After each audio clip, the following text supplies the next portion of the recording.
त्यांचा जो काही आत्मविश्वास आणि आत्मसन्मान कुठेही ढळणार नाही याची देखील सरकारने वेळोवेळी काळजी घेतली पाहिजे, ती आम्ही घेतोय।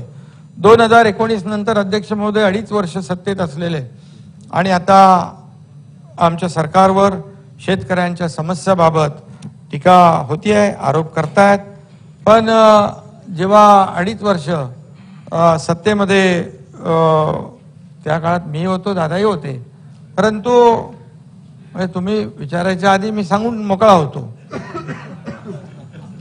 कारण शेवटी काय असतं, कॅप्टन जसं आपलं हे जहाज चालवतो तसं ते चालत असतं।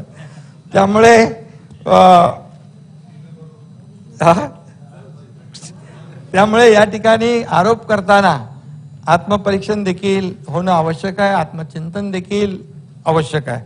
गेल्या सरकारपेक्षा निम्म्या कालावधीमध्ये अध्यक्ष महोदय आम्ही कितीतरी पटीने अधिक मदत शेतकऱ्यांना दिली आहे, त्याचा तपशील देखील या ठिकाणी समोर मी मांडणार आहे।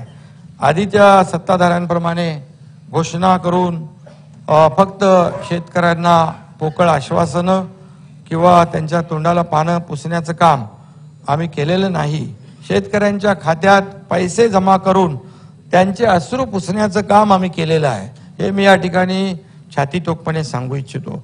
30 जून 22 रोजी आमचं महायुती सरकार सत्तेत आलं आणि अवघ्या काही दिवसातच जोरदार पाऊस आणि काही भागात अतिवृष्टीसारखी परिस्थिती निर्माण झाली आणि मुख्यमंत्री पदाची शपथ घेतल्यानंतर पहिल्याच आठवड्यात मला वाटतं मी आणि देवेंद्रजी आपण कुठं गडचिरोलीत गेलो होतो, नुकसानीची पाहणी करण्याकरता अध्यक्ष महोदय गडचिरोलीला गेलो आणि त्या संपूर्ण कालावधीमध्ये मी सातत्याने आम्ही सगळेजण बाधित जिल्ह्याच्या जिल्हाधिकाऱ्यांशी संपर्कात होतो।